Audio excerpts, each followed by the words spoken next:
இனிய தோழர்களே தோழியரே, நான் உங்கள் சிப்லால இருந்து பேசுகிறேங்க. இன்றைக்கி நம்ம நெக்லஸ் கழுத்தில் ஜரி இந்த மாதிரி லேஸு எப்படி அழகாக வைக்கலாம் அப்படின்றத இந்த வீடியோவில் பார்க்கலாம். வாங்க வீடியோவுக்கு போகலாம்.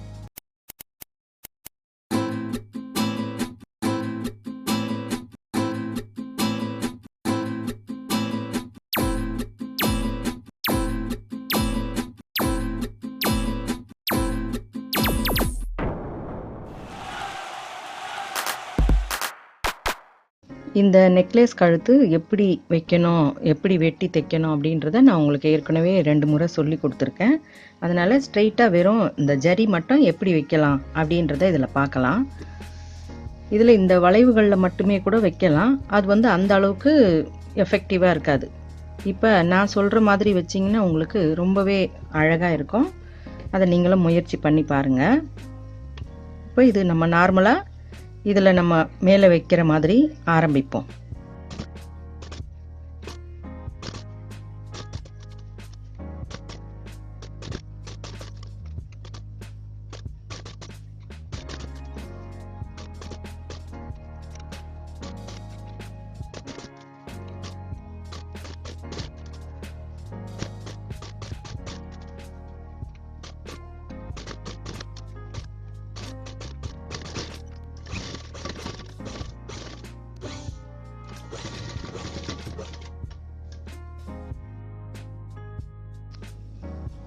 இப்போ அது ஒரு முறையில் பார்த்துட்டோம் இல்லைங்களா?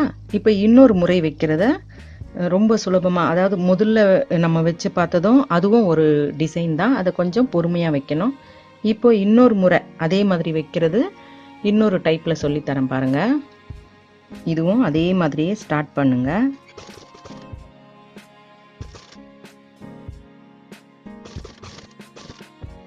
இந்த இடம் நமக்கு ஷோல்டரில் ஜாயின் பண்ணக்கூடிய இடம். அது இது வரைக்கும் போயிடுச்சுன்னா நமக்கு டிசைன் இங்கேருந்து ஸ்டார்ட் ஆகும்.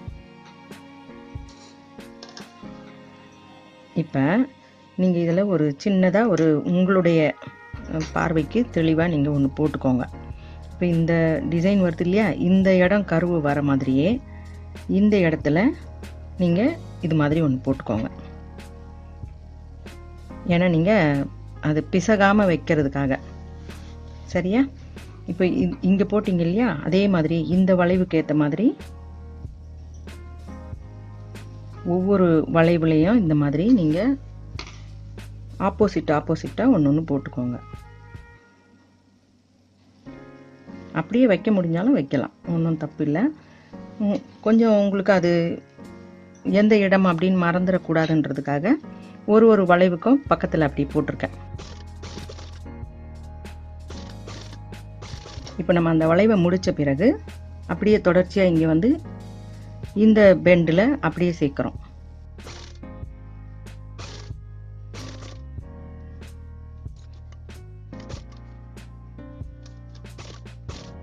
இப்போ இந்த ஒரு இடத்துல இருக்கு இல்லைங்களா, அது அடுத்து வரும்பொழுது அந்த இடத்த நம்ம ஃபினிஷ் பண்ணிடலாம்.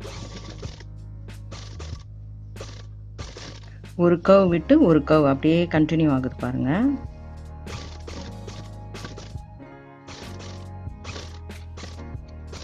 அதாவது ஒரு பக்கம் வெளியே நம்ம வெளிப்பக்கமாக வந்துட்டோம், டிசைனோட ஓரத்துக்கு வராமல் வெளியே வந்துட்டோம்னா அடுத்தது வரும்பொழுது நம்ம ஓரத்தில் வரோம். அது கொஞ்சம் கவனமாக பார்த்துக்கோங்க.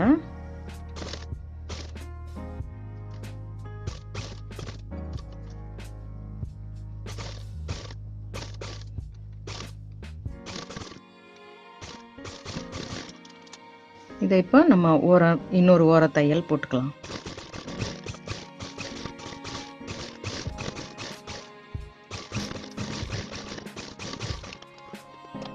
இப்போ நம்ம இந்த மீதம் இருக்கிற இந்த பேலன்ஸ் எல்லாம் நம்ம ஃபில் பண்ணணும் இல்லையா, அது பண்ணலாம் பாருங்கள்.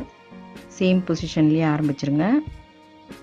அதாவது அது மேலேயே வச்சு ஆரம்பிச்சுட்டு நம்ம இப்போ இந்த பக்கம் வந்த கண் மாதிரி இந்த பக்கம் வரணும். அதாவது இந்த கண் மாதிரி தெரியும்.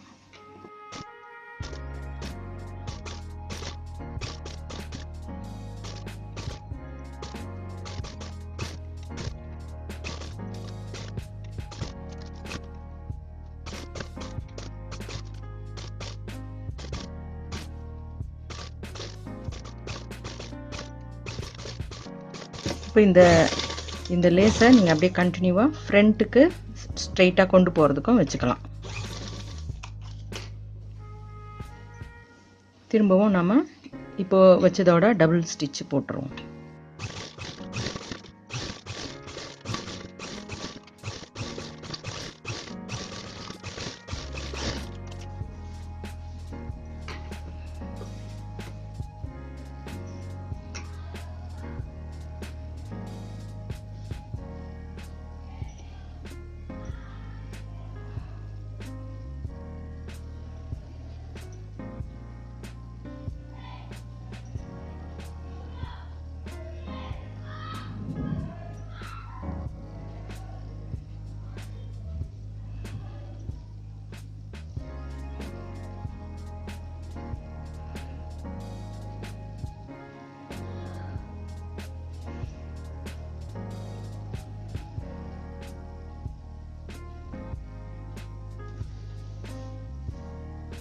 இந்த மாதிரி பேஸ்ட் வச்சு நீங்கள் இது ஃபேப்ரிக் கம் தான் இது வச்சு பண்ணும்பொழுது உங்களுக்கு வந்து இது ஃப்யூச்சரில் வாஷ் பண்ணும்போது விழுந்துடும் அப்படின்ற ஒரு எண்ணம் இருந்ததுன்னா, ஆனால் கட்டாயம் வந்து விழாது. நம்ம வந்து ஹேண்ட் வாஷ் தான் பண்ணணும். இந்த மாதிரி ஒர்க் இருக்கிறதெல்லாம் ஹேண்ட் வாஷ் பண்ணுறதால அந்த அளவுக்கு நம்மளுக்கு விழுறதுக்கு வாய்ப்பு கிடையாது. இருந்தாலும் உங்களுக்கு அந்த மாதிரி சந்தேகம் இருக்கும் பட்சத்தில் இது மேலே ஒரு நியூஸ் பேப்பர் போட்டு அயன் பண்ணிவிடுங்க. நல்லா இந்த கம்மெல்லாம் வந்து அப்படியே மெல்ட் ஆகி திரும்ப நல்லா ஸ்ட்ராங்காக ஒட்டிக்கும். அப்போ உங்களுக்கு வர்றதுக்கு வாய்ப்பு இருக்காது. எப்படி இருந்தாலும் இது ஹேண்ட் வாஷ் பண்ணுற ஐட்டம்ஸ் தான் இல்லைங்களா? அந்த மாதிரியெல்லாம் ஜரி லேஸ்லாம் வைக்கும்பொழுது கட்டாயமாக ஹேண்ட் வாஷ் தான் பண்ணணும். இல்லைன்னா அதோட லைஃப் வந்து ரொம்ப கம்மியாயிரும். அதுக்காக தான். சரிங்களா? பிடிச்சிருந்தா எனக்கு லைக் கொடுங்க, கமெண்ட் கொடுங்க, ஷேர் பண்ணி சப்ஸ்கிரைப் பண்ணுங்கள். பெல் ஐக்கான் அழுத்துனீங்கன்னா நான் போடுற வீடியோஸ் உங்களுக்கு தொடர்ச்சியாக கிடைக்கும். மிக்க நன்றி. வணக்கம்.